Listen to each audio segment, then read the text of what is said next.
Probably. I thought you'd mentioned that. No, you must have dreamed that or something.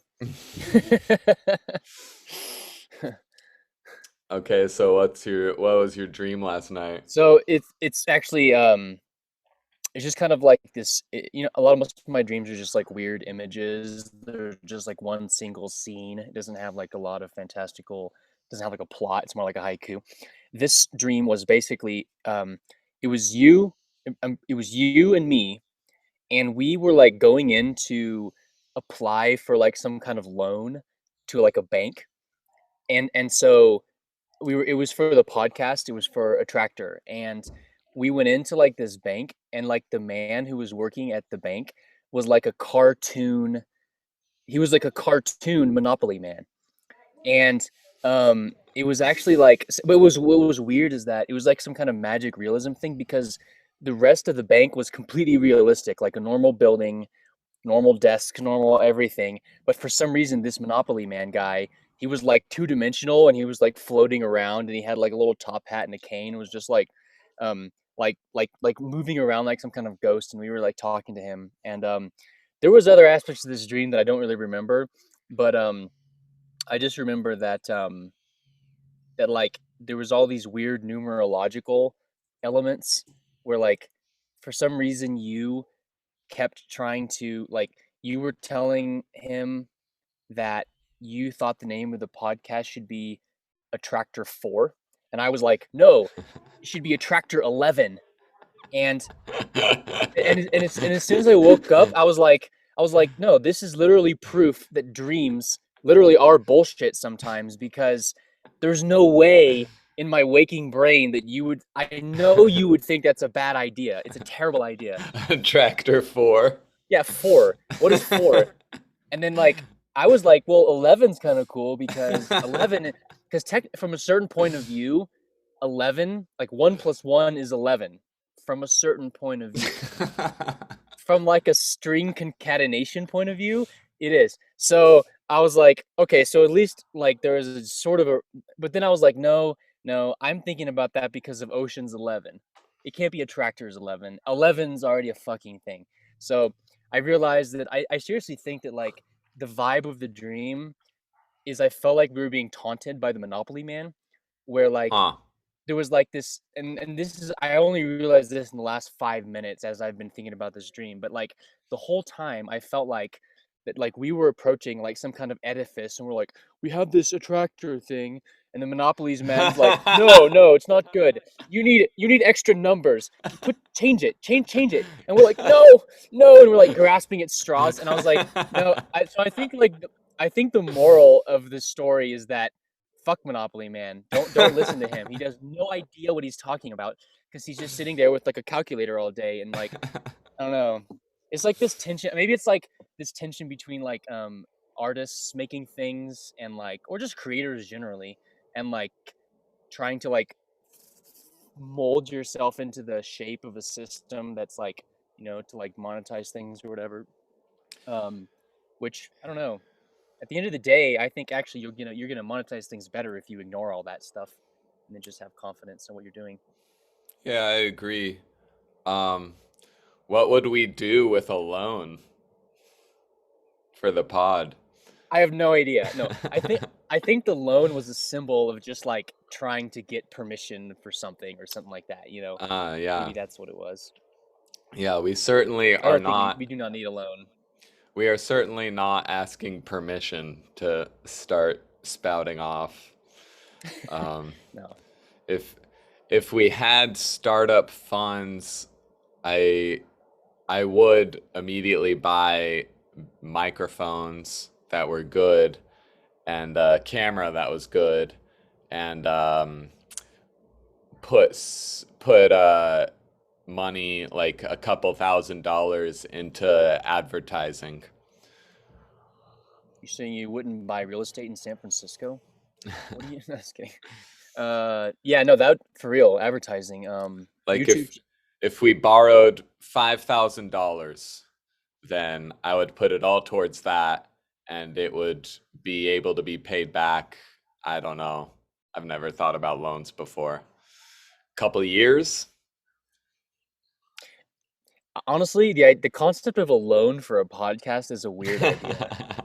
I don't know, like here you can explore our podcast financing options. Like, no, I don't know. That's a strange concept to me. Well, if the point of But a podcast is to not have to take a loan out to start it, you just start exactly, it. You just start it and exactly, build on what's there. Like exactly. we built on wanting to hang out, and then that built into like 10 people who want to listen to it, and now that's gonna build into like a public facing product which has like 25 followers now on Instagram, not by saying anything about it or telling anybody, just like people found it on the natch. And so once the RSS feed and the debut happens, that'll like bloom to 100 people without trying at all. And then out of that 100 people, of a few will be super fans, and things just have to grow slow like roots. That's what I always come back to. Yes, I am familiar with this super fan theory of media. I think it's legitimate. It is true.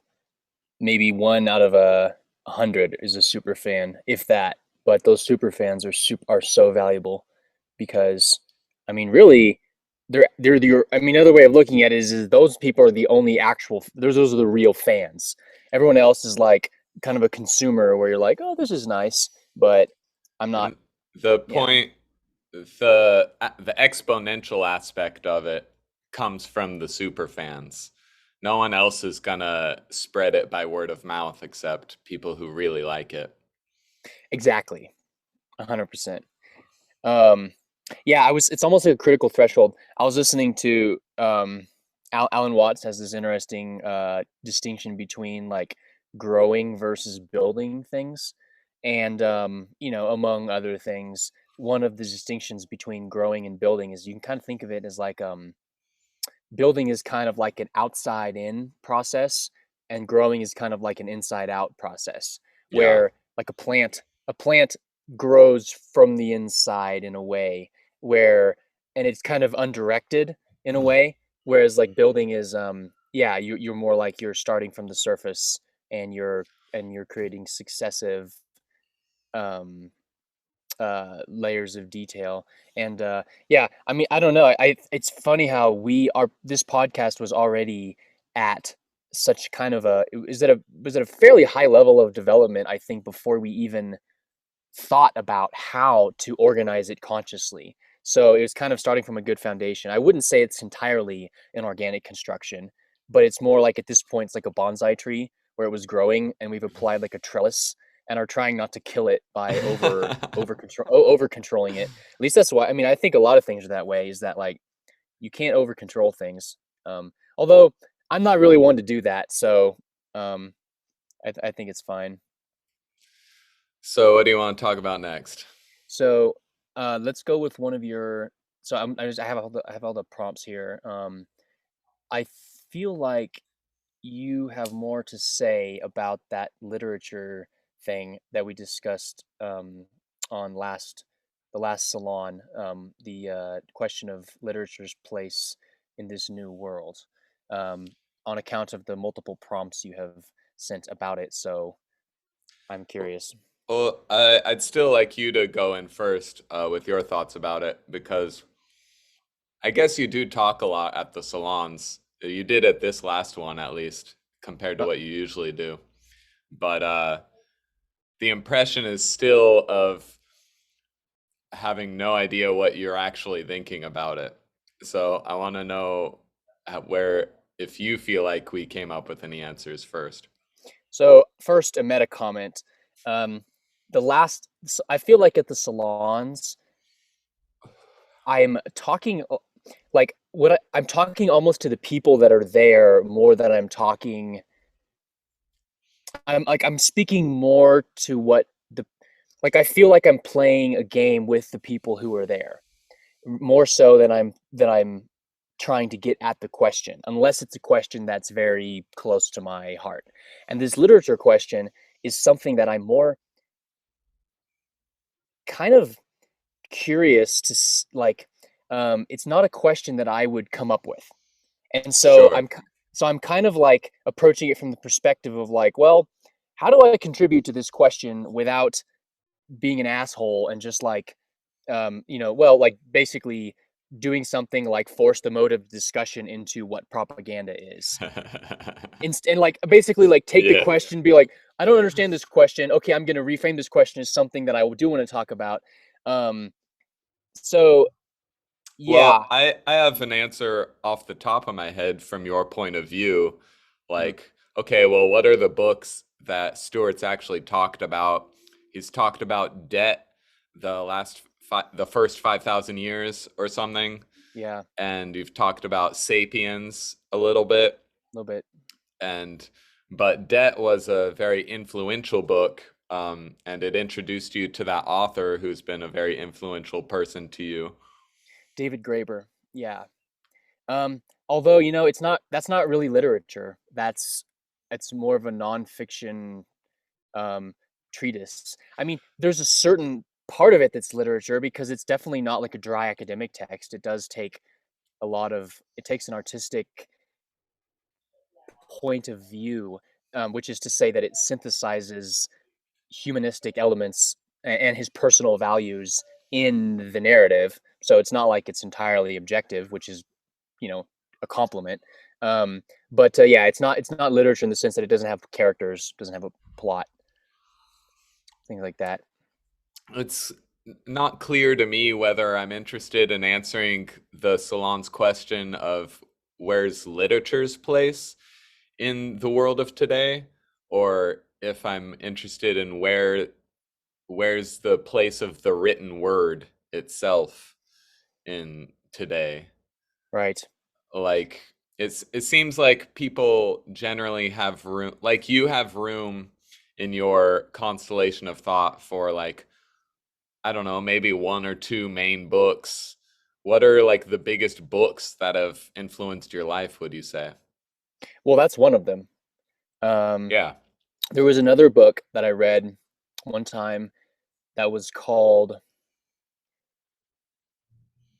Into the Cool, I and it was remember that title vaguely, you mentioning yeah, it. and it's and in the subtitle is non-equilibrium thermodynamic systems, Oh, and we were it's a book. talking about fucking entropy, and Yeah, you had to explain what entropy was to me for like yeah, 30 straight and minutes. this book was basically talking about how like most of entropy is always the science of entropy is always concerned with systems that are near equilibrium, like a cool like a hot object cools down eventually. It's like, yes, of course, that's this second law of thermodynamics, but a lot less attention has been paid to um, understanding things like life in the context of thermodynamic systems, where you have a living organism which is in a kind of um, thermodynamic equilibrium, except it's a metastatic thermal equilibrium.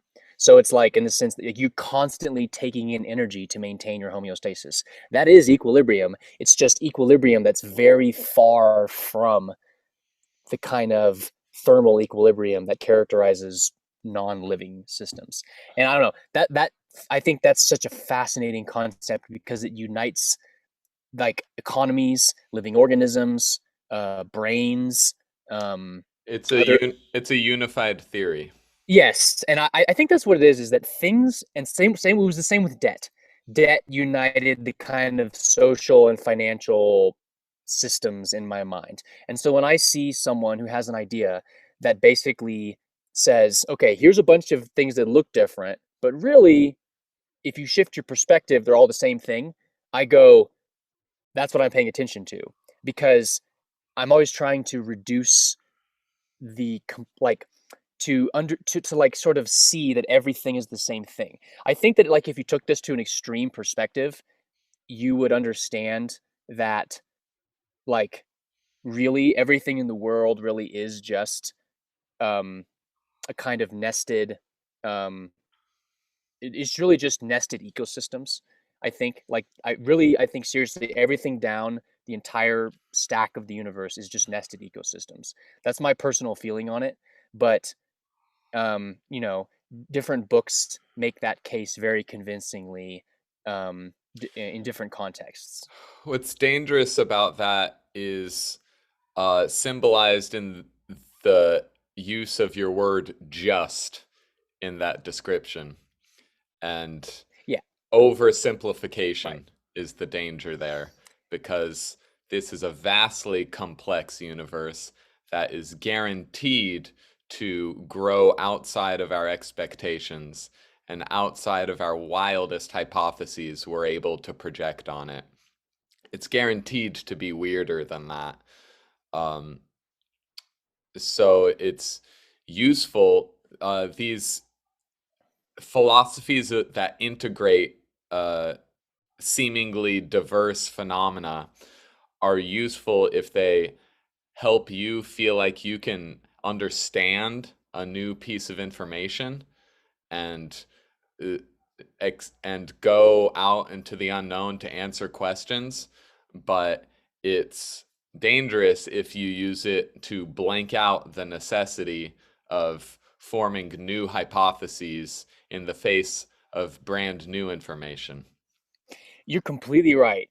And um, that is a very, um, I feel like that is an underappreciated concept that because we're kind of we're like fish that live in a ocean of reductionism because our culture and science is, I mean, science is pretty fucking cool, but it's also pretty reductionistic. Like our technology, you know, we're really, I think this is like touching on something we talked about in the last podcast. I think we're really good at taking things apart, and we're really good at taking things that basically we're really good at alchemy. We're super, super good at alchemy when it has to do with the constituents of the world that we find ourselves in. We know how to take things apart and put them together in a way to make like an iPhone, for example. We know so much about metal, electricity, optics, um, Some of us materials. do, yes. Yeah, I say we in the ironically general sense of the word. Um, yeah. So, but I think what's really the kind of alchemy that we've almost like written off to history and haven't like dug up in about 300 years or something is the kind of like integrative social alchemy where we are participating in the process of putting things back together.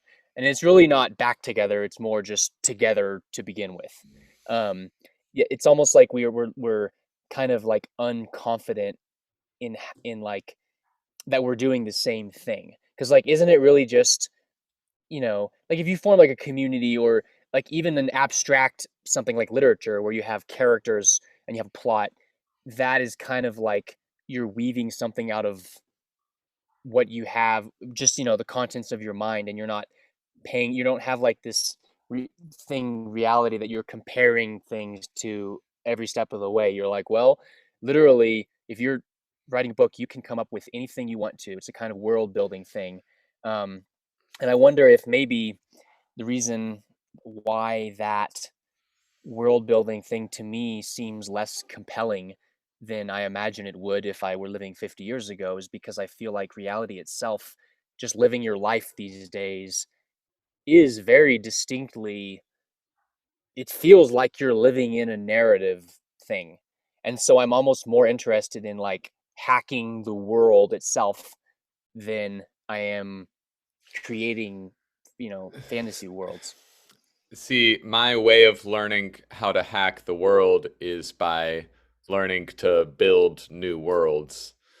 Um, and of course, loud in my mind right now is Ayn Rand's hypotheses of art itself and literature, where uh, good art is the creating of new abstractions that integrate things in our phenomenal world that have not been integrated yet.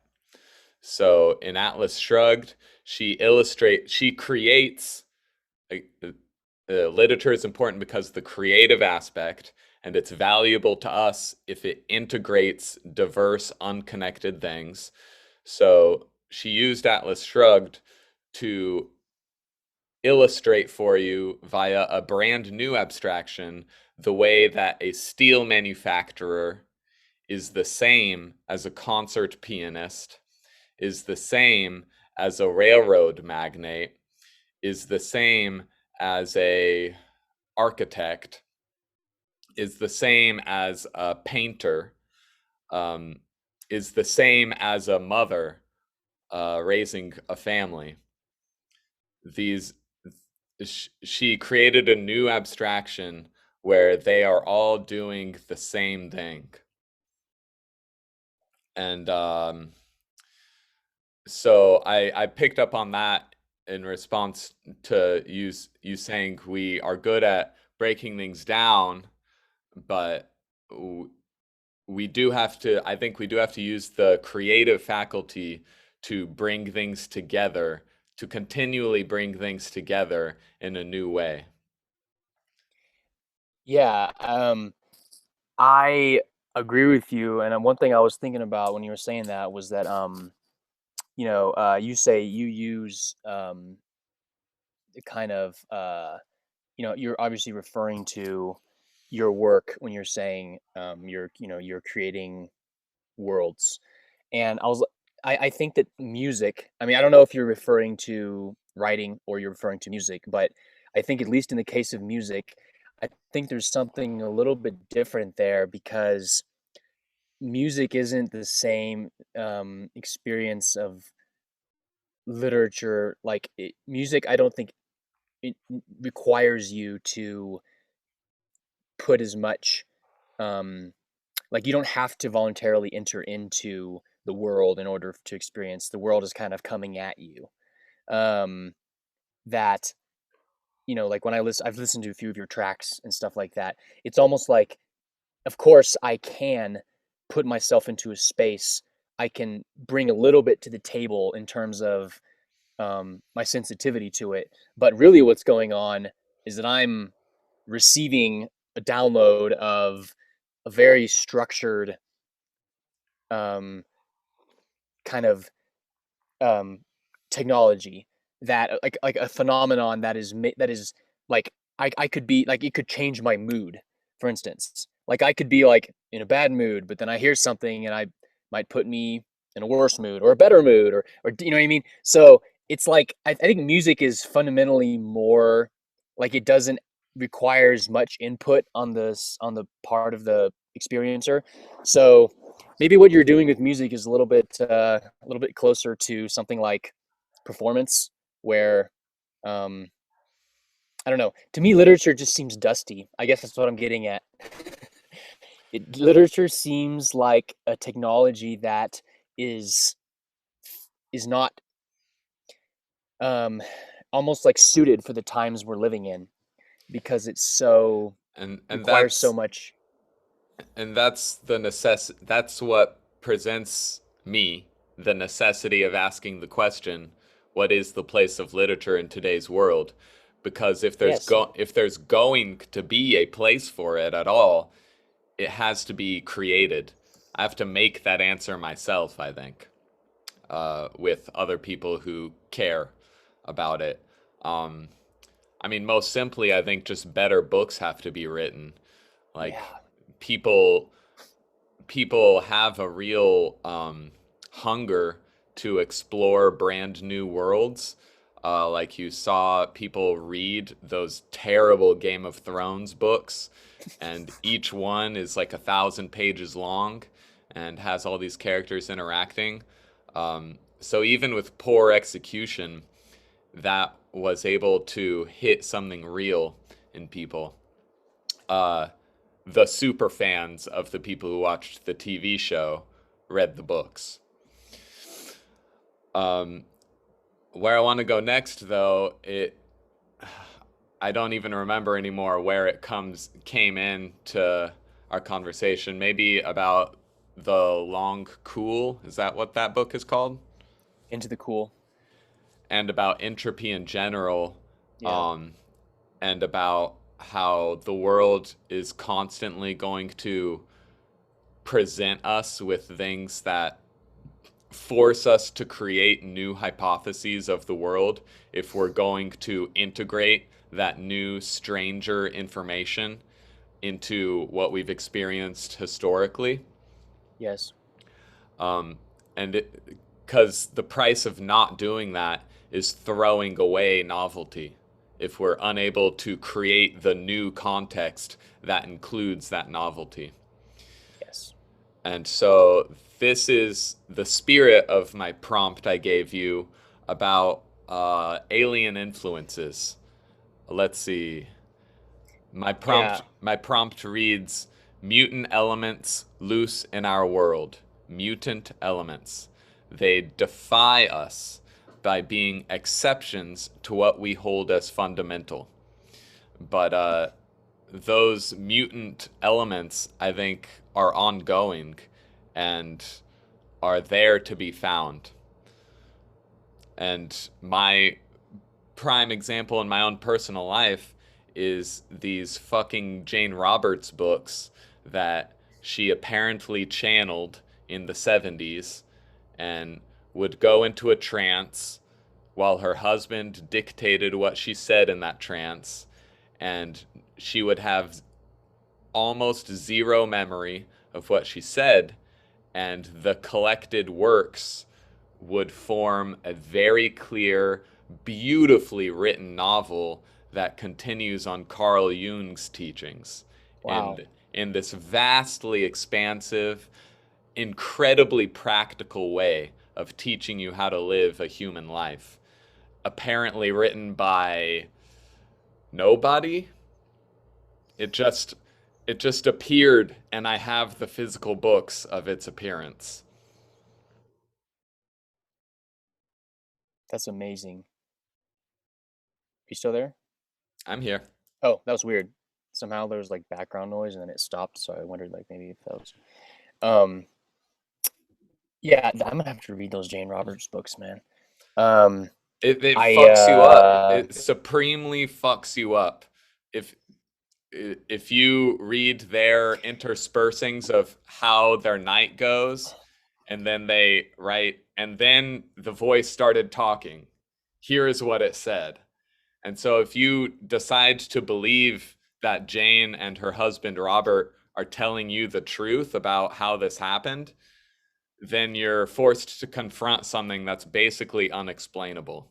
yeah, like basically the idea that you well, I mean, I don't think that's unexplainable. Um I think that it is definitely leads to a kind of conclusion that may, for the vast majority of people, probably isn't part of their reality. But I think it can be explained with the idea that you are kind of um, operating on about, you're operating with a small fraction Yes. of the kind of wisdom that you really have most of the time.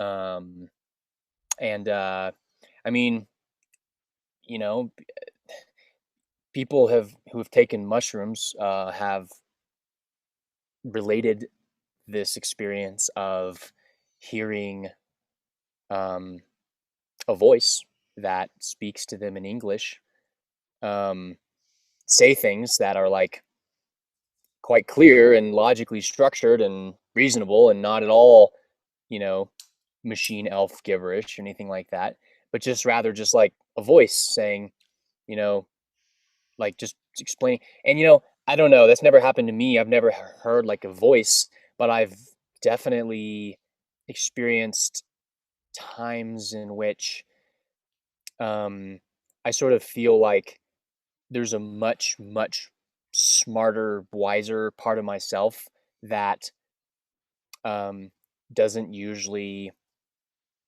get to say, get to decide what happens because I'm like the part of my mind that is closest to my sensory input is usually in charge. The waking consciousness, so to speak. It's Um, at the very least those books and the extent to which those books are helpful for the reader, and they have been mhm. vastly for me. Um, it at the very least points out the unconscious as a very powerful phenomenon unto itself that has attributes that we have not discovered yet, certainly not quantified yet, what the unconscious is capable of.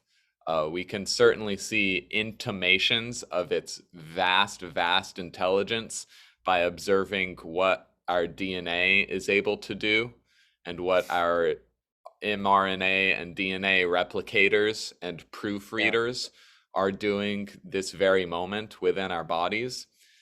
That's that's a symbol for the intelligence of the unconscious within us. Yeah. Um, it's a kind of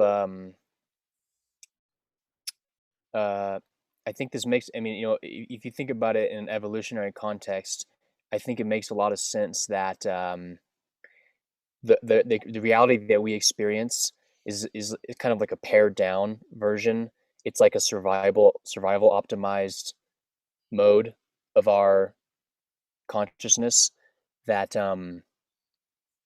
doesn't particularly value um, uh, you know most things that are in our mind, most latent potentials, most latent capabilities. Yeah, it acts very strongly as a filter to throw away information.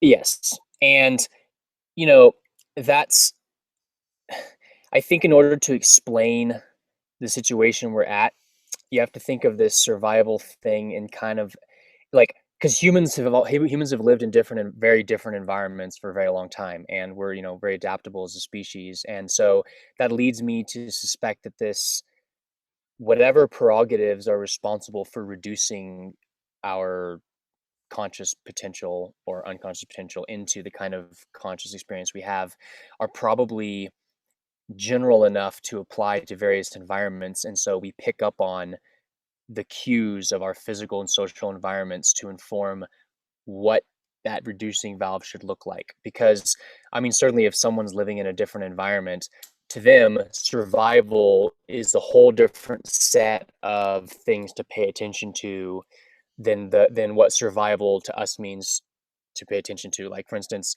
I guess if you're living in this world, the things you have to pay attention to are like, how do I not get crushed by the industrial machine? How do I avoid poisoning my body with all the various chemicals that are floating around?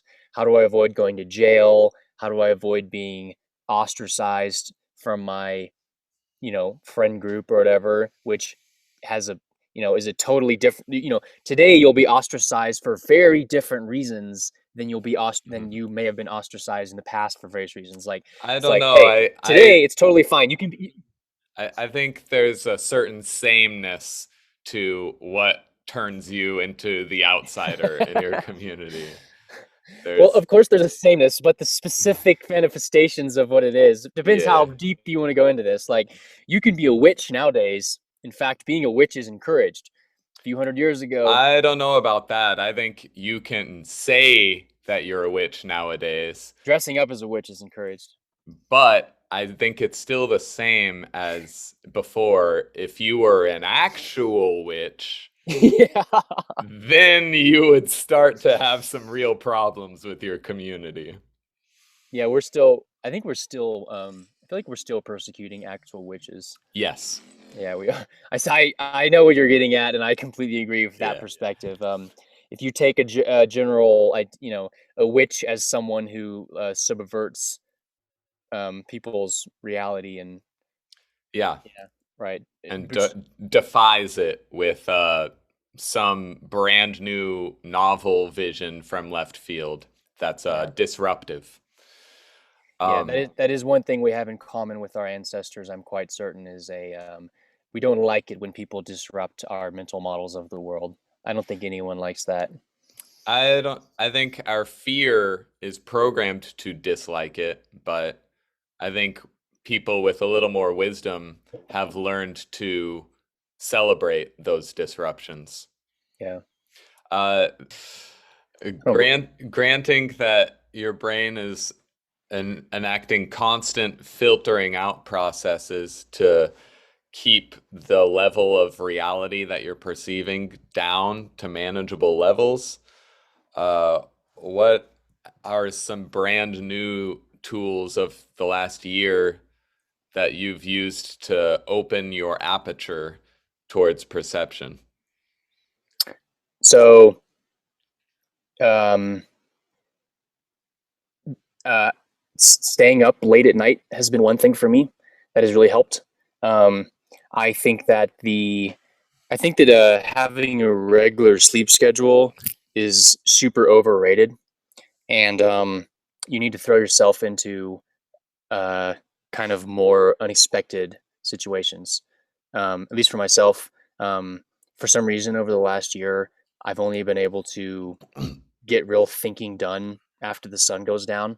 And I don't know why that is. Um, and I suspect that it has something to do with this deeply ingrained belief that daytime is for productivity. And it's like a cultural myth that makes me think in the daytime, I have to sort of like discipline my thoughts and be like, is this useful? Is this useful? You know, daylight's burning, the night's coming, winter's coming. You know what I mean? It's like my deep heritage informs this idea that like somehow thoughts are um something that like as soon as the sun goes down it's like I can do whatever you want now, and that just extends into my internal landscape. um that's one thing. um I think the most immediate thing I can think of is all my all my creative commitments, like just following through from one of these meetings to the next. Um, if it's going to be a good episode at all, then I have to step into new thoughts and new ways of saying the same thoughts. Um, it, the podcast itself is one mediator of taking in new information on a regular basis. Like just following through on your decisions.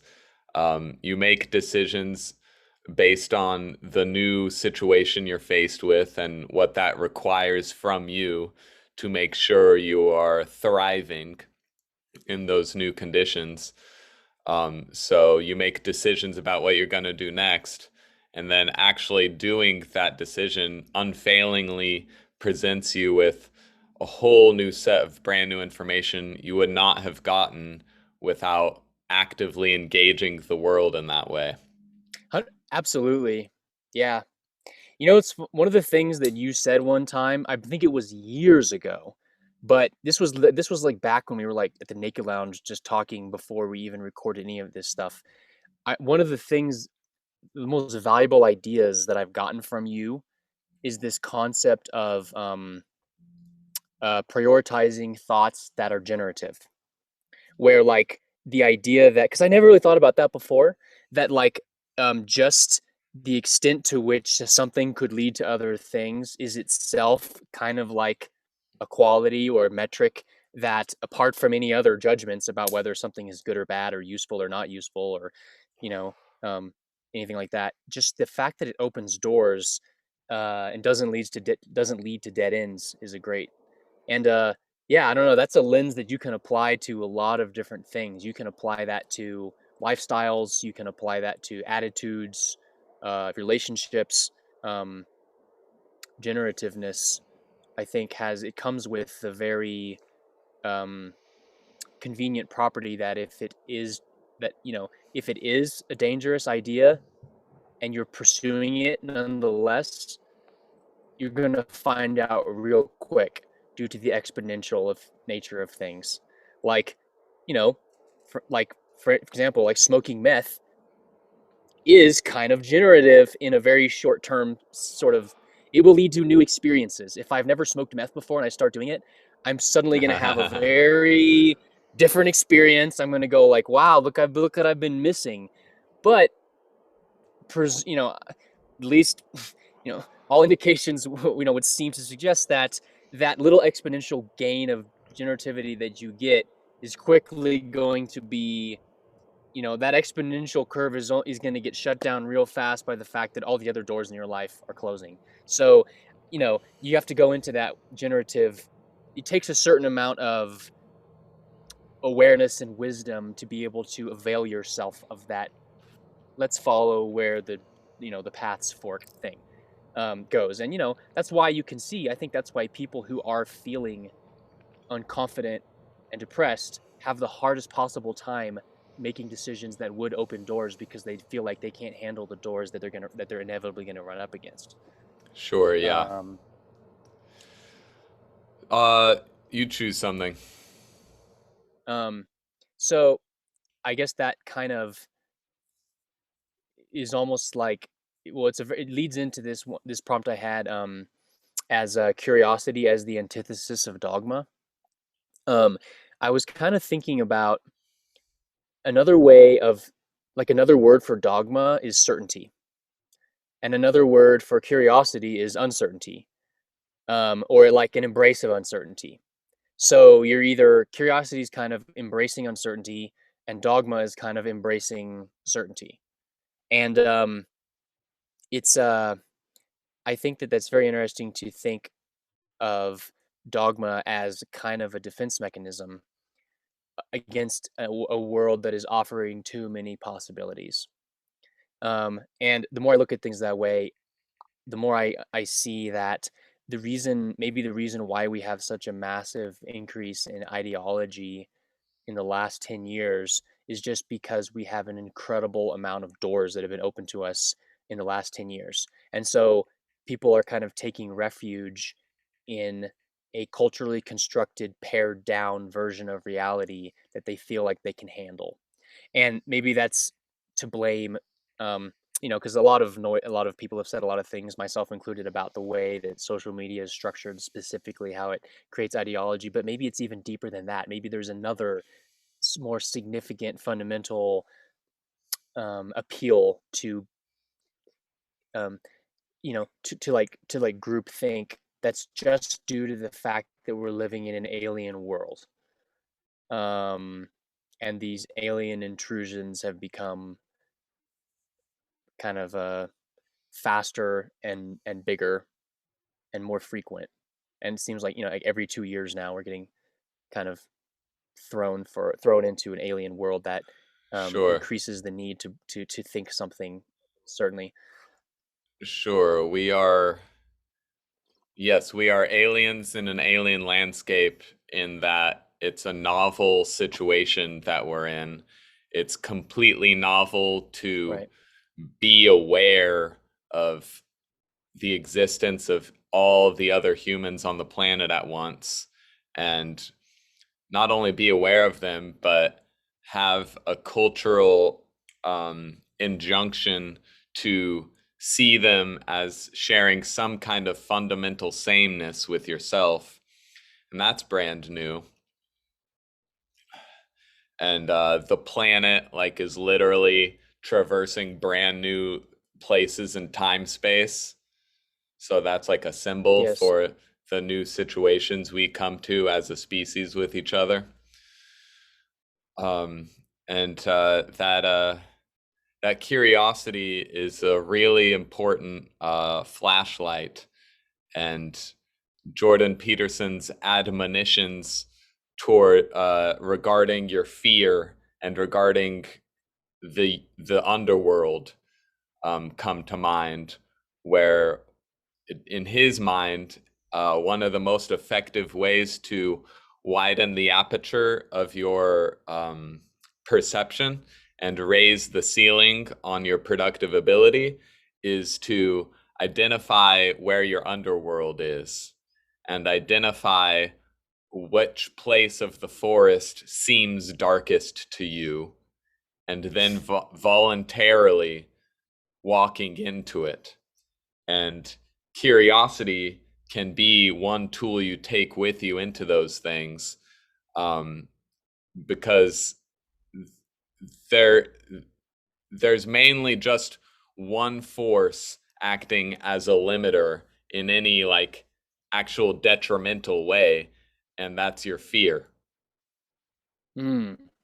Interesting. Yeah. Yeah. The mind killer. uh, Certainly. yeah. Um, I think, yeah, fear's kind of a shapeshifter. It's a thing that, I think takes the form of other things in order to disguise to yourself that fear is what you're up against. Um, I mean, this was, in Harry Potter or whatever too. Like I don't know. It's not like this is a new idea, but like, yeah, fear kind of like assumes the guises of other things. You know, it's I think fear has this almost kind of like weirdly fungible quantity to it, where you might be afraid of something like uh you know not doing well at work or something. You might have fear of your project failing or something like that. And I bring this up because like that's what I grapple with probably most of all, is like fear of failure. So that tends to manifest itself. I mean, I've noticed in my own life that like sometimes that can fear of one thing, it gets pushed into your what happens when you push it down into your unconscious, it has the ability to spring up in a different context and make you afraid of something, let make you in give you this idea. It'll inhibit your actions in totally different arenas because it's kind of like part of like when you push something out of conscious awareness, it goes back into a more protean substance that is then able to re-express itself in other concrete forms. Like like you put silly putty down and now it squeezes out of a different hole. Well, You squeeze something between your fingers and next thing you know you have like a hydra. I think it's exhibiting an attribute of consciousness itself. I think that's not a trait unique to fear at all. Um, its willingness and ability to do that, if you push it down into your unconscious, seems to me uh, to be a message from your superconscious that this is necessary information and it's going to get through to your conscious mind no matter what. Hmm. That's an interesting way of looking at things. Like you thinking of yourself as kind of like a puppet that is being played by the puppet master, except the puppet master is also you. It's just a smarter version of you. I kind of like Yeah, that. yeah, Like everyone is your own, like you are your own personal guardian angel or something like that. yeah. Well, you certainly have the ability to develop that archetype within your imagination, Yeah. and then it takes on a life of its own. And the presence of fear doing that in your mind anyway speaks up for the necessity of developing some kind of prayer type relationship with Yeah. things that represent your superconscious to you. Yes. Um, So like this is this is something that's been co-opted by dogmatic religion, is the ability to project a god image and then talk with it and get information from a more rarefied atmosphere that your unconscious is functioning in, a bird's eye view that we all have the ability to converse with, but dogmatic religion has co opted that and put so many structures on how you're supposed to do that experience that it's just not sexy at all anymore.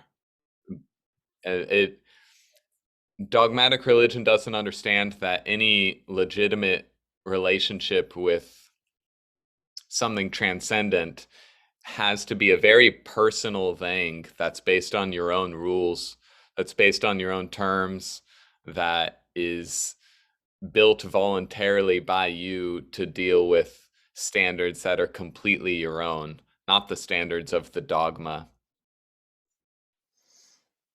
Yeah, dogma's pretty boring. Um, I have Yes. been interrogating myself, trying to figure out why I want to, like, why I have an immediate impulse to uh, disabuse myself of various ideological conflicts. When I'm like in like an in-person setting, like if I, like a detect like a whiff of ideology in someone I'm talking to, I will like reflexively attempt to steer the conversation away from that. And I Yeah. think and I think it's the reason is because I just am bored. Like I'm just it's not that I It's super boring. it's Yeah. just boring. It's just so predictable. Like Yes. Yeah. and it's just like I think this is an example of that generalization thing is like, yeah, most of the time I don't spend my time like looking up information on like, the various like, like recommended tire pressures or something of vehicles I do not own. It's like it's completely irrelevant information to me. I don't give a fuck. I want to spend my time looking up stuff that matters. And a dogmatic conversation almost feels like, you're just talking to a kind of abstract, like I've just stumbled upon some strange, you know, like artifact of consciousness that isn't really being it's like drained of its relevance and vitality. I was in a bookstore. The reason I'm thinking about this, I was in a bookstore a couple days ago up in this little town of Mammoth that I'm close to, and it was like a actually it was a thrift store, but they had a whole book section of like secondhand books, and so I was like, doing the thing I normally do when I'm in a thrift store is I just like wander to the book section because the book section is where you can stand awkwardly doing nothing, and it Yes. doesn't it doesn't seem weird, which is my so um I I found this book that was like published in 2003, and basically what it was just like this it was like apologism for the Iraq War. It was like written. It was this Okay. lady who was like writing this so completely convincing, just heartfelt, little patriotic tear down your coming down your, like just this whole thing about like why Bush is right and like why we're spreading freedom and like 2003. Oh yeah, yep. Yeah, and it has like all these academic citations and professors and PhD and like all this like really kind of condescending language about like why anyone who's against this is just like really not just seeing things with clear eyes and like Yeah. hard choices, etc., etc. And I was like, wow, I wonder if people back then you didn't, like it's so hard to see the bludgeon of dogma when you're being bludgeoned with it. It's always easier to see, I think, after the fact, or maybe it's just that the very few people who do realize that they're being bludgeoned with dogma are being bludgeoned with dogma, and they're kind of like, um, yeah, I don't know. I guess I just see some parallels, like to what's happening in the world currently, with the kind of like the war on invisible microorganisms or something. Like, at what point do we just say like a lot of people are hypochondriacs. Like Right. hypochondria is an illness. Hypochondria is a Yeah. thing, and it affects people. Far before corona, it was like it's an actual disease that manifests in actual physical symptoms, like thinking that you're going to, catch a deadly disease and die. Like is it really that hard to believe that we, created like mass hypochondria? It's not like other things haven't done that before. Like anorexia was an there was an epidemic of anorexia because of advertisements that showed skinny women getting social reward to. I certainly see the sameness of fear as being the constant through this Yeah. year, this situation we're in, and all the more terrible things human history has encountered before. Um, like if you don't navigate the fear of what you actually are afraid of and in your own personal life, if you're pushing that into the unconscious, then it becomes your fear of germs. It becomes your fear of the other political side. Like I have this anecdote from work the other day where I hadn't been confronted with this aspect of society for a while, where I heard a guy in Davis talk about the slow transition to people not wearing masks anymore, and him pointing out as a liberal that, well, most of the people you see wearing masks are gonna have a large percentage of those people are going to be the anti-masker people who are also anti-vaccine. So, we have to be careful of all people who aren't wearing a mask because there's going to be Right. hidden rats within that population. And by rats, Plague rats. I mean anti-vaxxers. And by anti-vaxxers, you know what I mean, Yeah. conservatives. Yeah. They're Right. they're invisibly among you, and you must watch out and be afraid of them and be ready to stomp them out wherever Dude, they come forth. they could be lurking anywhere. They could be at your local gas station. They could be the guy landscaping your lawn. Or the guy with spiky dreadlocks you're listening to right now. Alex, you're not. I think you're more of a. You're more of a. I think that I don't know if feel like you're just a free thinker who, in the current climate, has it can easily be mistaken for a conservative. But I suspect that if you were alive and we were having this podcast in 2003 during the Iraq War, we would not be calling ourselves conservatives. Yeah, well, the Iraq War was my first adult confrontation with evil, and that helped me identify my stance against established conservatism. Um, hmm and so that came with positive assertions that I was much more left and much more of a liberal Right. because my individual rational process was mainly seeing the evil being enacted in the name of American conservatism. But Yeah. that awakening that occurred then has developed and grown into what it looks like now, where the established left narrative is the one presenting me with the most evil at the moment. And so it could change again later. I feel like the words go backwards that useful information out of identifying as a conservative or a liberal because just as an illustration it it's I think it's not really that crazy to take the perspective that the current left orthodoxy um, in America at least as it's as is represented by the media um, is a deeply it can be seen itself as a deeply conservative ideology from a certain perspective. Like, you know, go like, before coronavirus, the idea that everything had to be scrubbed clean was very strongly associated with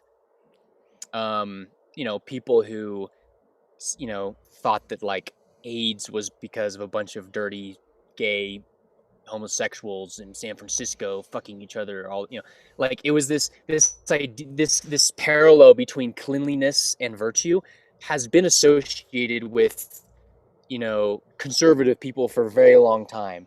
There's nothing liberal about wokeism is against it's in any ideology that is deeply suspicious of people, against free speech, um, apologizing for existing power structures, um, adopting rhetoric which is in line with, institutions at every turn. And if you can't call that liberal, being against that doesn't necessarily make you conservative. It just makes you a free thinker. And we've just been on this teeter totter of various factions being in power for the last 10 or 20 years of American society. And I don't know, at some point you just say, I want to get off the ride.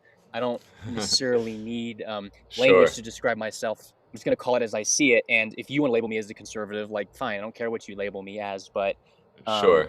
you'd be surprised. Yeah, I mean, I don't think that like advocating for psychedelic drugs is a particularly conservative position. Although, Is all right. man, we're getting fucking good at making really low quality podcasts.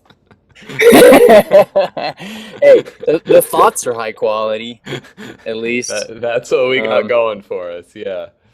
Yeah. that no, that is what we got going for us, man.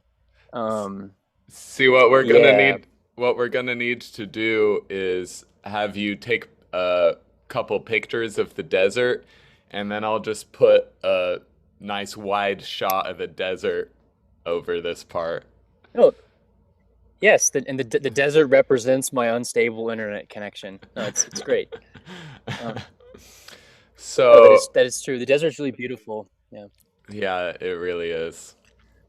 So I'll pick up from that regarding changing labels as they fit or don't fit with what your individual experience is actually doing. And we're Yeah. both granting that your individual experience is always going to grow outside the bounds of any label. And so that's why more generative thoughts need to be prioritized, more generative labels need to be prioritized in the things you're willing to say about yourself. Because the more generative a label or an idea is, the more likely it's going to be able to be an effective lens for your constantly changing experience. As regards the dichotomy of liberal, conservative, like it was the valid step growing up to obviously identify more as a liberal Yeah. because that was the system of ideas that was the most effective background for speaking and thinking freely at that time. But Yes. but I'm Yes. I'm thinking of a conversation I had with one of my coworkers a few weeks ago where it became necessary to elucidate my individual experience to him uh, in the most clear, immediate terms possible. But because we didn't know each other very well, he threw out a throwaway comment about all the conservatives in Chico needing to just age out and die Hmm. so that the liberal youthful movement can move in and change Chico for the better. Yeah.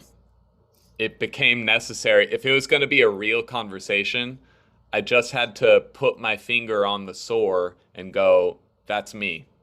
I'm Uh-oh. ex- I'm exactly the person you're talking about. Right. Like in in whatever way you mean, not the worst ways, but that's gonna be what you associate with it anyway. So Right.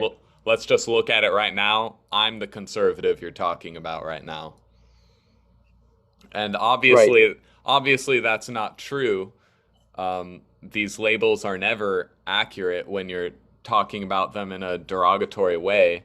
Yeah. Um, most people who call themselves conservatives uh, are very open and respectful towards people who have different skin color than them, Right. who have different religious creeds than them. Most people who identify that way are people primarily. Um, but I it that label so that label was completely false and the most accurate way to move the conversation forward at the exact same time. There's a strange oxymoron going on there. Yeah, I mean, well, I think it just that speaks to your unwillingness to have boring conversations with people. Um, like as you said, if you're gonna have, like you said, you're gonna have, if you wanted to have a real conversation with this person, rather than just it being kind of a run out the clock situation, while you know, um, sort of like let these labels kind of, uh, be applied in a kind of meaningless fashion.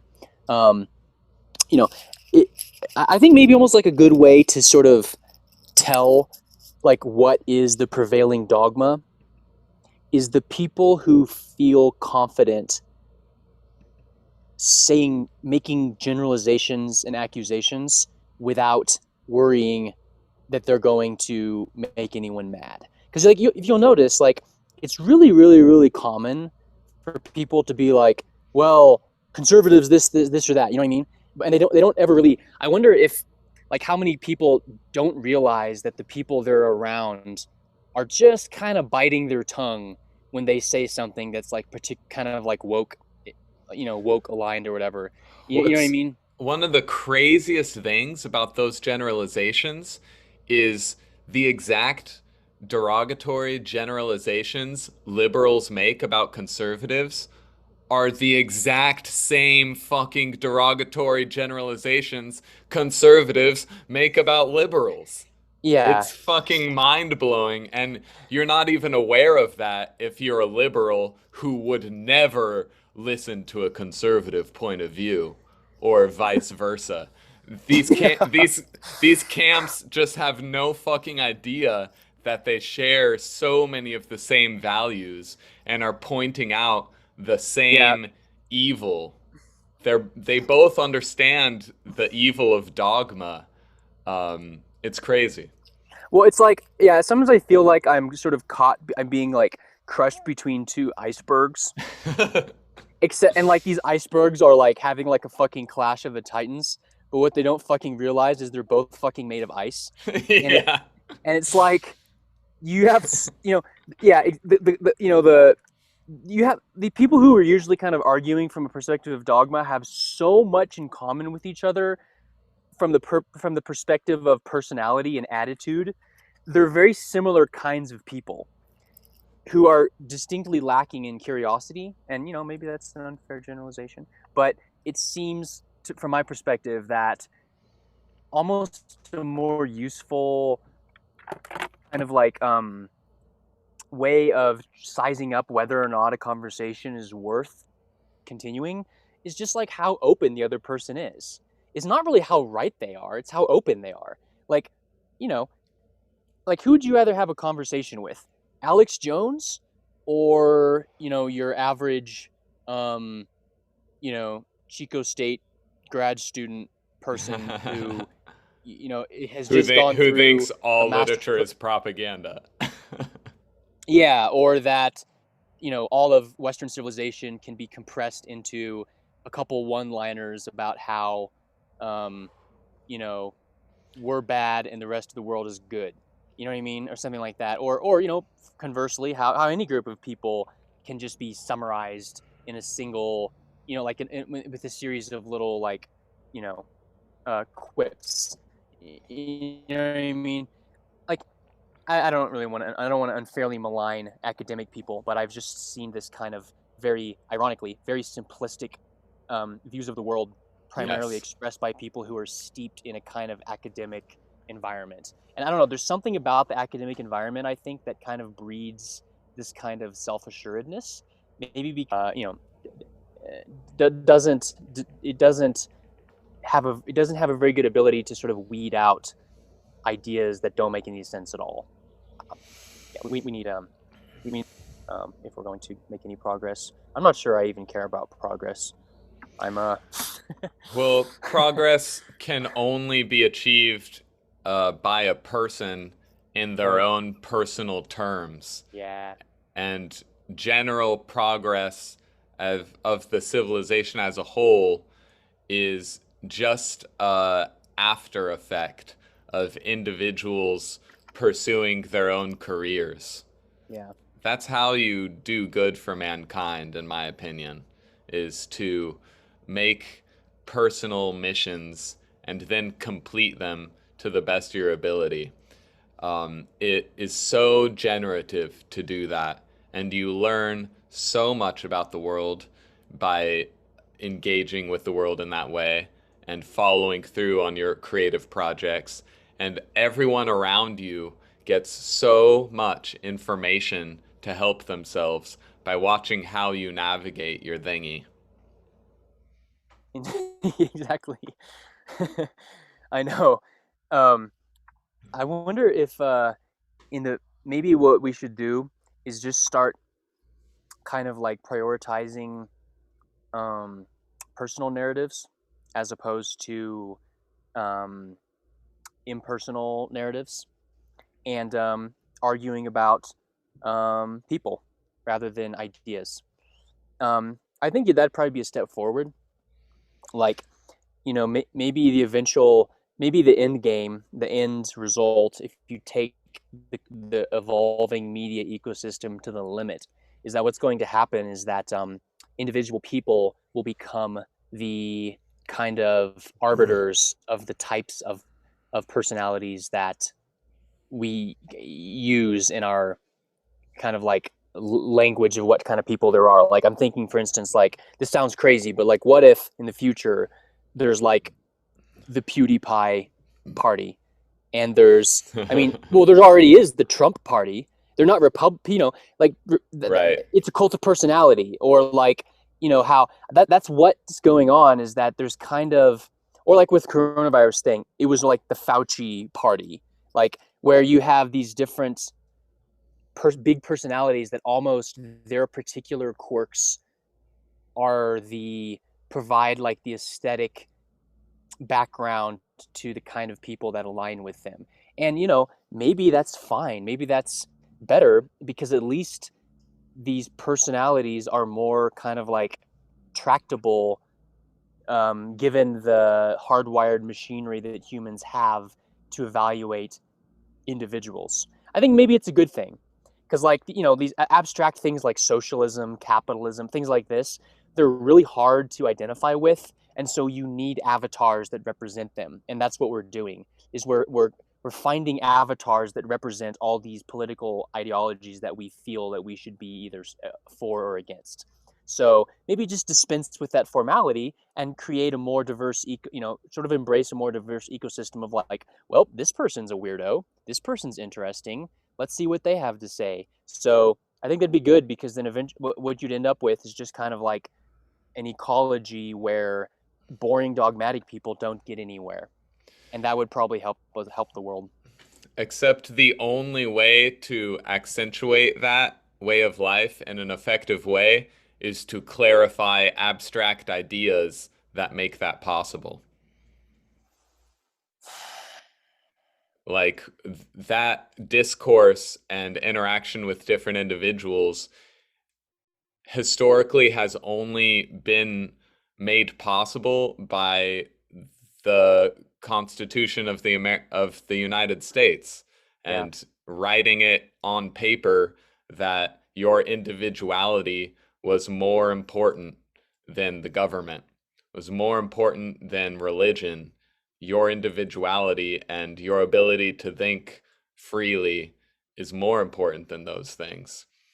So, like, that idea, to the extent that anyone's agreed with that idea, has anyone been able to be an individual at all? Um, yeah, I mean, the same could be said for the Communist Manifesto. Marx was a personality; he was a guy, but the way the abstract ideas that he created had a tremendous impact on world history. Similar, much like the U.S. Constitution. So, I think that when you make ideas abstract, it goes through a cycle where eventually they end up becoming repersonified by various, almost like, I mean, almost like making something abstract and ideal is kind of like the civilizational or societal equivalent of pushing something down into the unconscious, where it has the potential now to become re-expressed as with a new avatar. Because ideas clearly come from individuals, they clearly come from humans, but when they're made into something larger than life, they provide like a kind of a niche, like a niche, environmental niche for people to assume, almost like conservatorship of these personally derived artifacts. Like, Well, things have to be living documents if they're going to be yeah, effective. yes, Um, and sure, the best good faith light you can give to Karl Marx is that he was shouting out that people's individuality was being stymied by being in a factory job, Yeah, and that was dangerous. right. Um, but everything else he said on top of that was creating effects that were distinctly anti-individual. Right. Yeah, I feel like I absolutely grant good faith to Karl Marx. I think I would absolutely love to sit down and have a cup of coffee with Karl Marx and listen to him, because clearly the guy was talking about ideas that were from his own mind. And that right there is the litmus test of whether or not I'm interested in having a conversation with you. Are you talking about things that you thought of, that ideas that you believe, or are you just is your brain in repeater mode where you're just kind of repeating the media that you've absorbed? See, I do not, from what I know about Karl Marx, he was not a person who acted out those beliefs. He was Really? living on someone else's dime. He was living a more or less middle class life without earning it, without paying rent. And he was not putting his money where his mouth was. He was just making ideas. And I think the value of his ideas has been demonstrated many different times over. We've seen that those ideas massacre human beings. I doubt that he knew that when he. I don't think that anyone could have anticipated the way in which the 20th century would, which the way the cards would fall. Um, And yet we when you now started, and yet we now have the evidence. So why we would now I do. why would I personally, like, not you, whether you would talk to Karl Marx or not, why would I talk to him about these ideas Right. when they've so firmly been put in the basket of really bad ideas? I mean, I suppose that I just think that you know, it's I just find like conversation with people enjoyable, even if I disagree with them, as long as they're speaking from a place of personal, um, openness and authenticity. Because I guess I just apply that metric because a lot of what I get out of interacting with people is not trying to elucidate truth, but rather just pure enjoyment.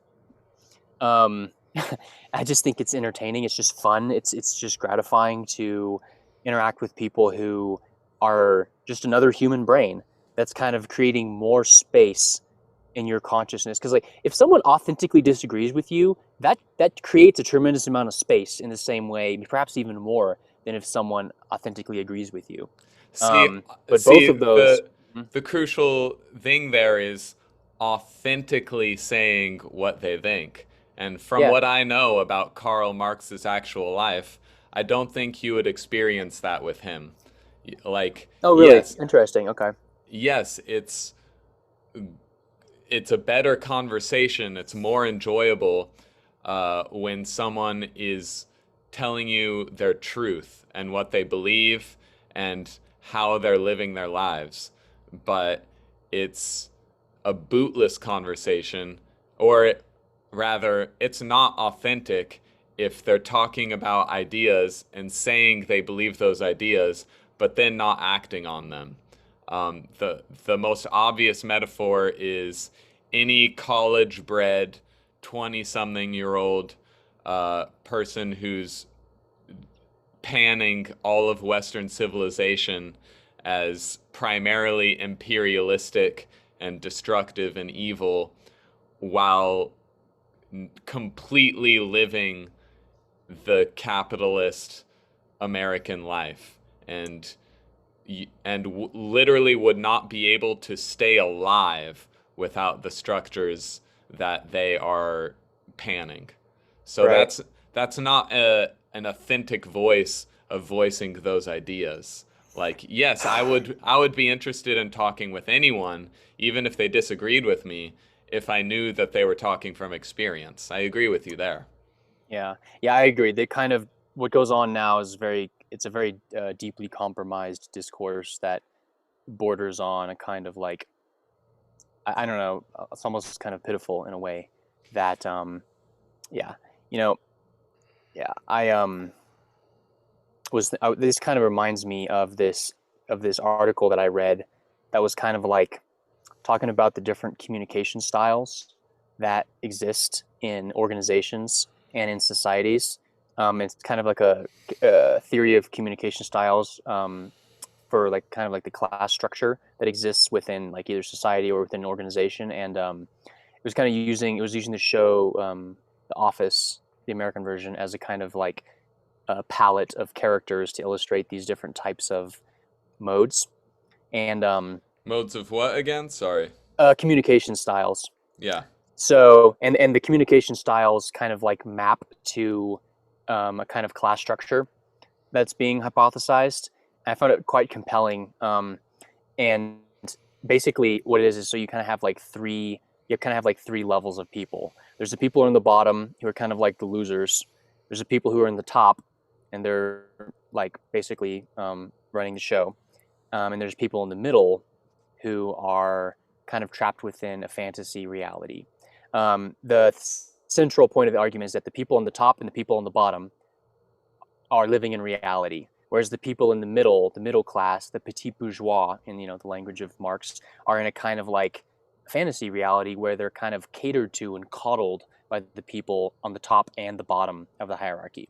And in the show The Office, you see that where you have like in a corporate you have like the corporate people who come in and say, look, the branch is closing, we got to do this, we got to make cuts, and the only people who are actually paying attention to what they're saying are like the people who work in the warehouse, who are working a wage job, who are like, fuck, now I have to make a decision.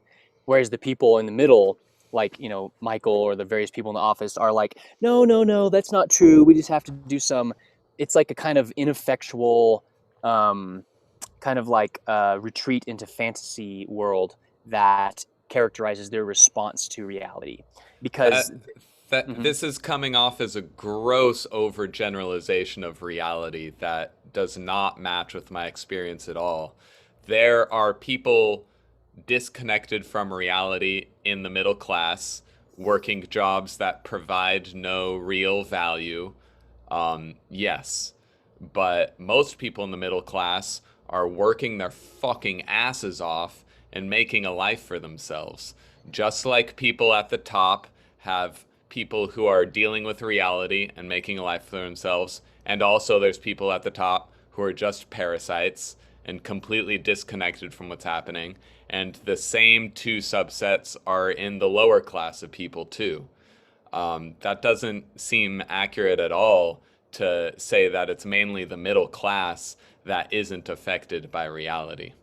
Well, it's I have to clarify. It's not necessarily middle class in terms of economic situation. It's the middle class in terms of your kind of mental model of reality, like kind of your sensibilities.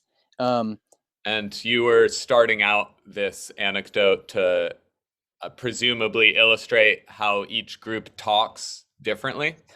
um, yeah, to well, because when you were talking about how people who are living in a capitalistic system benefiting from it, having their TV and their vacations and their iPhone, all this stuff, kind of like criticizing it, is kind of like an awkward position to be in. And it's sort of, it just made me think of this article that I read that really kind of put that onto kind of like I thought it was a pretty compelling theoretical framework where you have people who are kind of the most like you kind of have a coddled class of people who are sort of obliged to go into a fantasy world to assuage their sense of guilt or to bring their ideals in line with the reality because the reality of where they are raises kind of like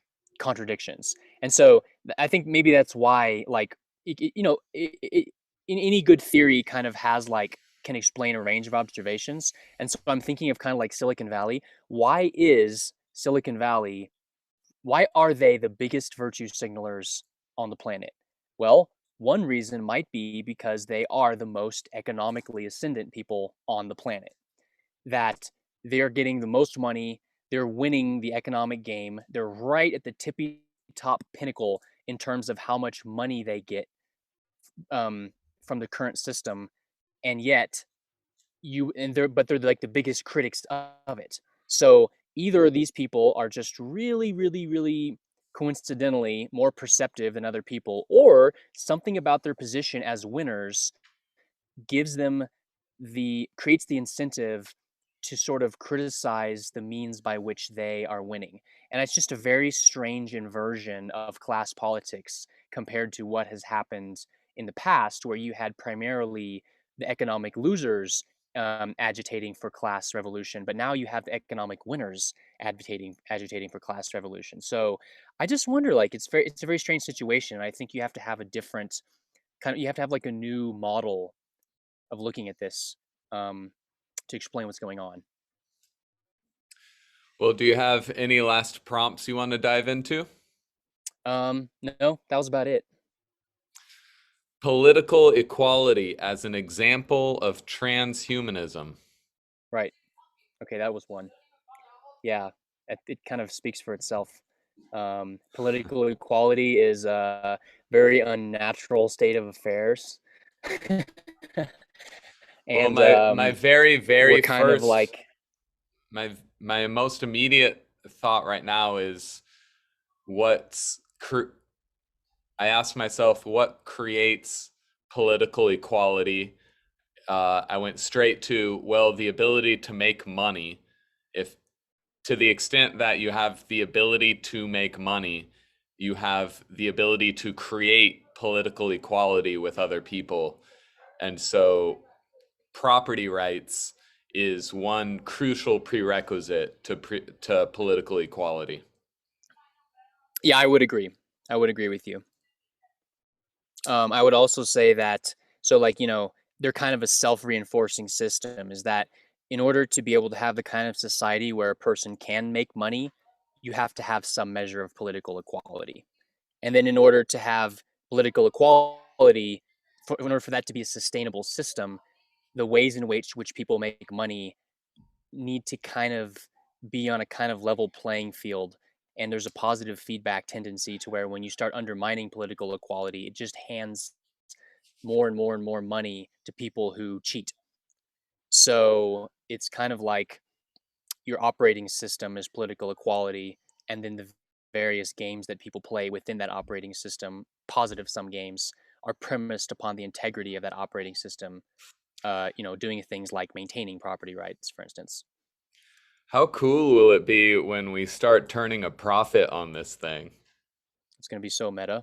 It'll be very meta, and it'll say meta things about our value as conversationalists. I had Yeah. to even think of what the word is. Right. What that reality in the future means, that reality in the future of us turning a profit from meeting up every week to make this product, it's it's portraying a meaning that every human is valuable as an end in and of themselves and is inherently a value. Um, that's Yeah, what it's absolutely. illustrating. Yeah. But people who say that the most right now are leftists who want something for nothing.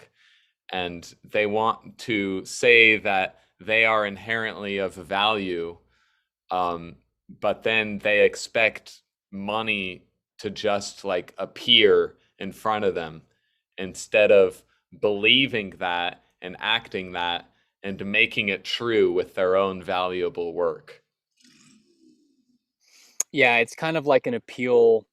It's an appeal to authority to preserve the aesthetics of individualism that were pioneered by um, actual free thinkers, and are now kind of on life support. It's a it's sort of like an indulgence in a fantasy world where you expect, um, you know, like freedom and opportunity to be able to defend themselves against um, people who just want to tell everyone else what to do. I think Yeah.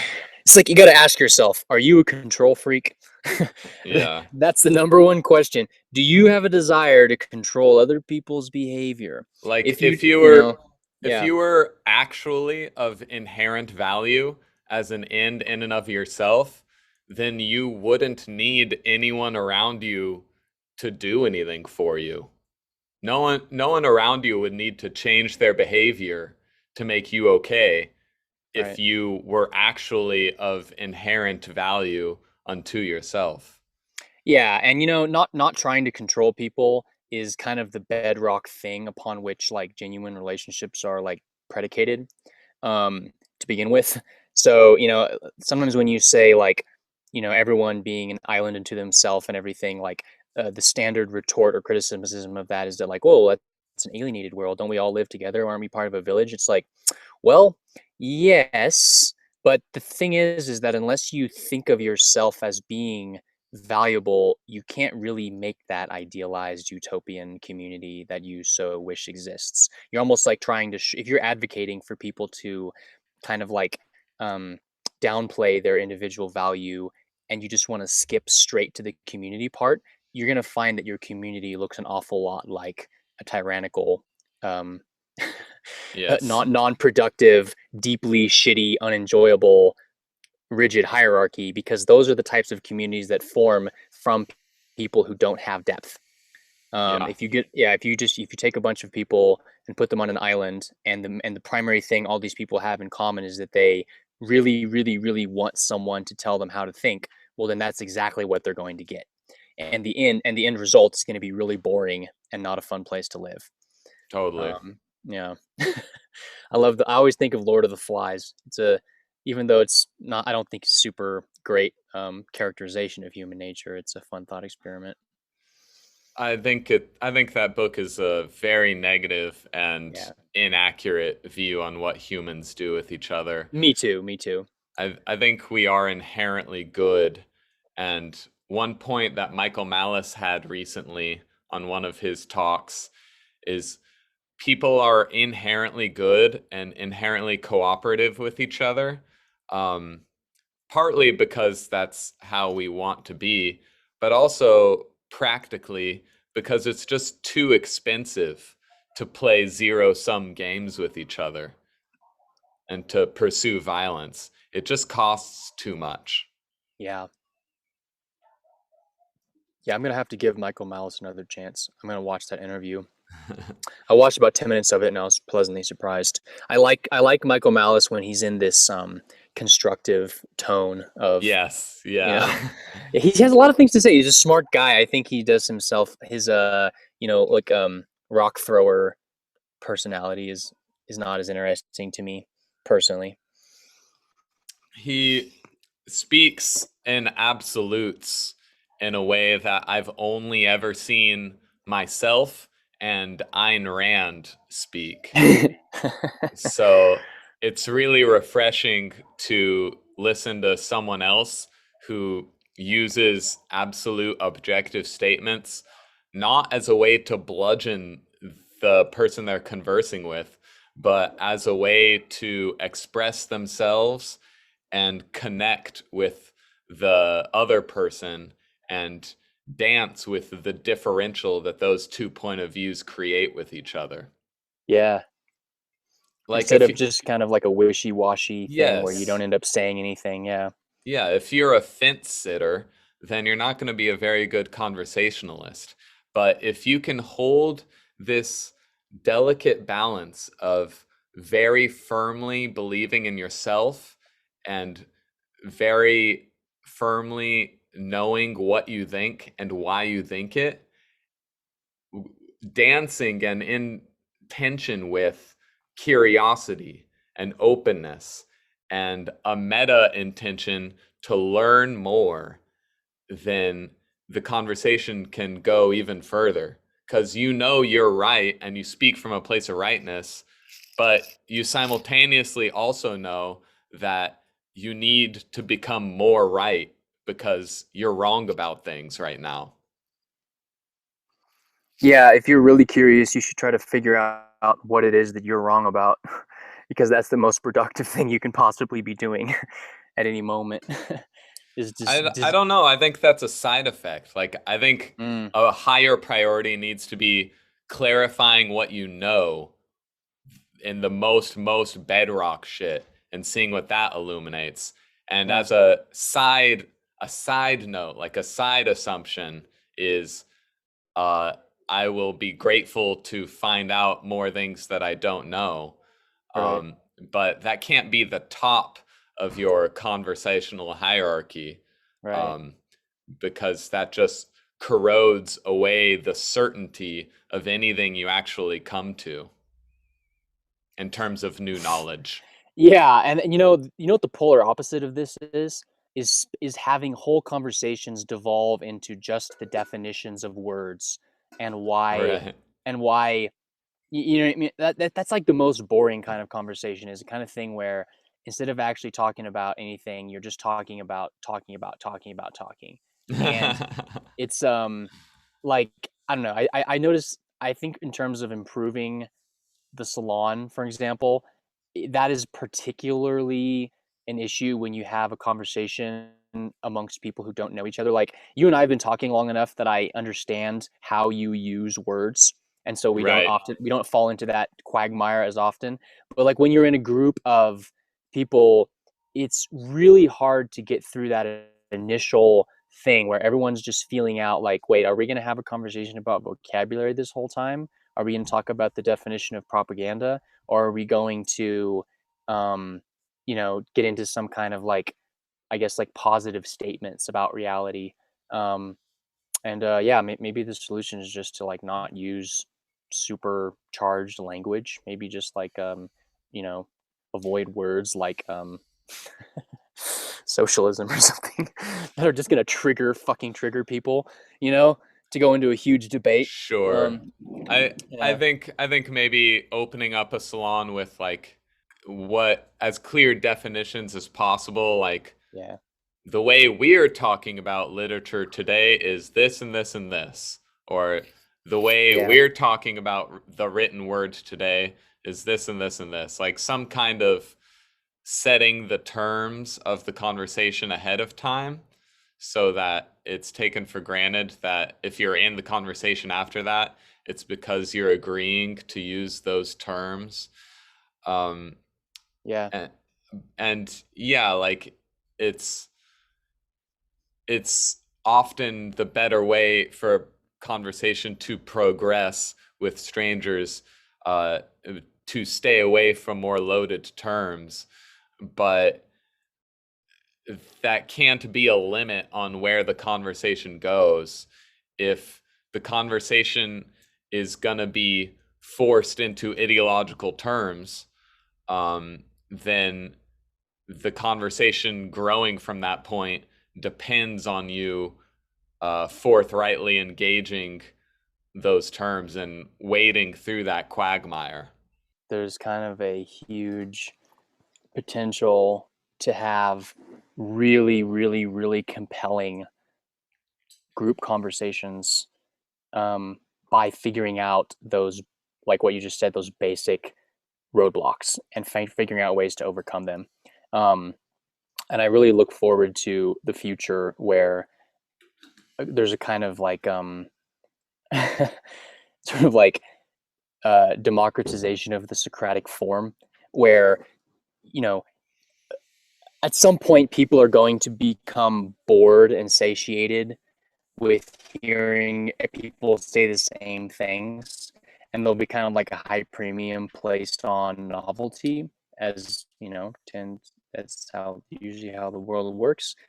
um like systems that are attempting to grow seek out sources of novelty to feed them. I know that at least myself, um, I don't. If I when I go online and I read a thread of comments that are just basically a bunch of people arguing from each other from ideological perspectives, I feel dumber and less inspired after that. I feel Totally. like my brain is actually working less effectively because I've just waded into I've gotten slapped in the face on one. I got hit with the, it's just like I just feel like I don't want to think because there's an emotional cost to thinking, and I've sort of been like, yeah, I don't know. So, I think Gen Z is like attempting to like hide from the onslaught of ideological shit, and they're like understandably retreating into a kind of more absurdist, whimsical landscape because those are the Yeah. kind of, like the type of memes that we think of as memes are the kind of memes that resist ideological polarization. And so, Yes. like, I'm totally fine with leaning into that way of thinking about things. Is like, I would like to have conversations where people throw out the weirdest, wackiest, most imagistic associations and have other people take them seriously without just laughing at them and be like, well, what the fuck is really going on in your mind? Like we Right. just have to work a little harder now to excavate the value that's within people because of we're in such a high threat ideological environment. Yeah, it takes great skill, I think, to do that. It also takes great skill to do these Zoom conversations, let me tell you. Holy shit. It really does. It really does. Especially on your end. I can hear you perfectly fine, but I don't know how much I'm breaking up because I think my upload speed's a lot less than my download speed. Uh, Like in the middle of the desert. 90% of it was good.